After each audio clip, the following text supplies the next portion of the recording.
चट्टान की जो अगली क्रम है वो है डेक्कन की चट्टान। इसका नामकरण तमिल संस्कृति डेक्कन में हुआ है। डेक्कन का मीन्स होता है दक्कन, मतलब दक्षिण का। तो और इसकी वितरण की बात करें तो ये महाराष्ट्र, कर्नाटक, एमपी, मध्य प्रदेश, गुजरात में है। और इसकी उत्पत्ति की यदि बात करें तो इसकी उत्पत्ति जो है वो क्रिटेशियस युग में दक्षिण भारत में लावा का जो प्रवाह हुआ था, इसी के परिणाम स्वरूप दक्कन क्रम की चट्टान का निर्माण हुआ है। तो हम कह सकते हैं कि दक्षिण भारत के विशाल क्षेत्र में नई चट्टानें निर्मित हुई है। कब?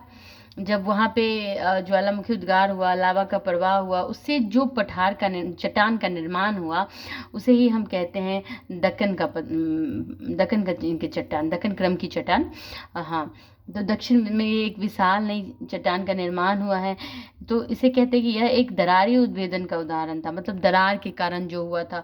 तो इस चट्टान को दक्कन की चट्टान कहते हैं। इसकी जो विशेषता है वो है कि ये बेसाल्टिक चट्टानों का उदाहरण है, दरारी उद्भेदन का परिणाम है। आग्नेय चट्टान, अब आग्नेय चट्टान कैसे कहते हैं? ऐसी चट्टानें जो कि लावा से बनी होती है ना, तो उस चट्टान को कहते हैं आग्नेय चट्टान। ये कठोर चट्टान का उदाहरण होगा। और पारगम्य चट्टान का उदाहरण है ऐसी चट्टानें जिसमें पानी नहीं रिसती। कहने का मतलब कि जब ज्वालामुखी उद्गार हुआ तो वो लावा के फटने से जो कठोर चट्टानी का निर्माण हुआ, तो इसमें पानी का रिसाव नहीं होता। अधिक तापमान के कारण जीवाश्म का अभाव होता है इसमें, जिसके परिणाम स्वरूप जीवाश्म ईंधन का भी अभाव होता है। मतलब यहाँ भी हमें जीवाश्म ईंधन के नहीं पाया जाता है। इसके अंतर्गत जो प्रमुख चट्टानें आएगी वो होगी बेसाल्ट, ग्रेनाइट, नीस, रायोलाइट एटसेट्रा। इसके आर्थिक महत्व की बात करें तो इसमें धात्विक खनिजों की उपस्थिति होती है। इन चट्टानों के अपक्षय के परिणाम स्वरूप काली मिट्टी का निर्माण होता है, जो कि कॉफ़ी मतलब कपास की खेती के लिए बहुत ही महत्वपूर्ण है ना। तो ये हम डेक्कन की चट्टाने की बात करें। और अगले क्रम में जब अब बात करेंगे तो वो होगा टर्शियरी क्रम की चट्टानें। अब ये टर्शियरी क्रम की चट्टानें के बारे में हम देखेंगे यहाँ पर। अब इसका जो वितरण राज्य है, ये देखिए, ये इलाका वाला यहाँ मैंने फिगर के द्वारा दिखाया है कि ये टर्शियरी युग क्रम की चट्टानें हैं। ये एरिया का जो ब्लैक वाला पोर्शन देख रहे हैं आप मैप में, ये टर्शियरी क्रम की चट्टानें हैं। इसे हिमालय की चट्टानें भी कहते हैं। अब इसका विस्तार कहाँ कहाँ है तो हिमाचल प्रदेश, उत्तराखंड, जम्मू कश्मीर, लद्दाख तथा उत्तरी पूर्वी राज्य है ना। बिहार में उत्तर पश्चिम में चंपारण वाला भाग है ना, यहाँ पे जहाँ शिवालिक पर्वत टच करती है। इसकी उत्पत्ति कैसे हुई तो इन चट्टानों का जो टेथिस सागर के जो अवसाद बचे थे, टेथिस सागर के अवसाद के परिणाम स्वरूप इन चट्टानों का टर्शियरी युग की चट्टान का निर्माण हुआ। अब इसकी विशेषता क्या है तो यह एक अवसादी चट्टानों का उदाहरण है। जैसे कि मैंने बताया कि टेथिस सागर की अवशेष से बना हुआ, तो इसे कह सकते हैं कि अवसादी चट्टानों का उदाहरण है। इसमें लेयर्स पाए जाते हैं। पारगम्य चट्टानों का ये एक उदाहरण है। हिमालय में ग्रीवा खंड की उपस्थिति होती है, जीवाश्म की उपस्थिति होती है इन चट्टानों में।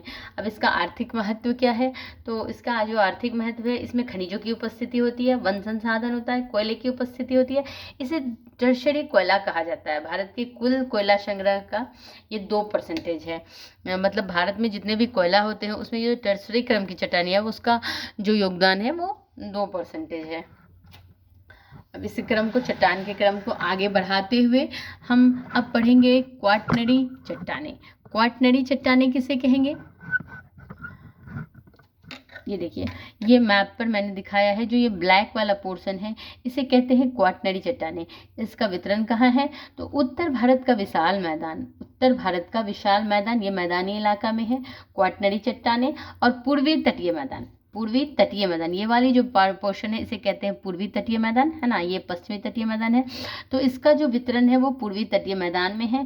अब इसकी उत्पत्ति कैसे हुई तो ये चट्टानें नदियों के द्वारा अवसादों के निक्षेपण की प्रक्रिया का परिणाम है। अब देखिए, जितनी भी नदियां हैं वो अपने साथ कुछ ना कुछ बहा करके लाती है, उनका जो अवसाद होता है वो जमा होता है, और इससे निर्मित होने वाले चट्टान को ही कहते हैं क्वाटरनरी युग की चट्टानें।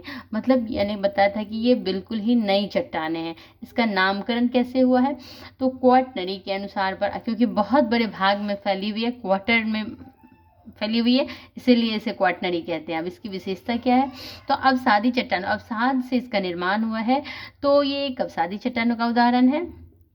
नदियों के अवसादीकरण का परिणाम है ये।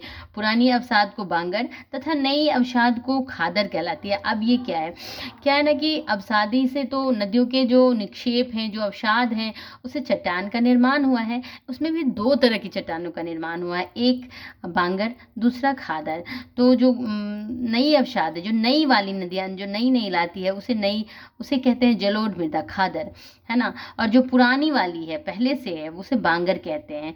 तो इनमें भी परतों की उपस्थिति होती है। इसमें ऑब्वियसली जीवाश्म की उपस्थिति होगी, क्योंकि नदियों के द्वारा बहाया गया है ये। और इसका आर्थिक महत्व क्या है, तो इसमें जीवाश्म ईंधन मिलेंगे, उपजाऊ मृदा होगी ये जो नई वाली है, तो इसे उसकी मिट्टी जो होगी वो उपजाऊ होगी। तो अब चट्टान की क्लासें हमारी यहीं पे समाप्त होती है। अब अगले क्लास में हम इसका भारत का भौतिक विभाजन पढ़ेंगे। तो इस क्लास को हम यहीं पे समाप्त करते हैं। Thank you.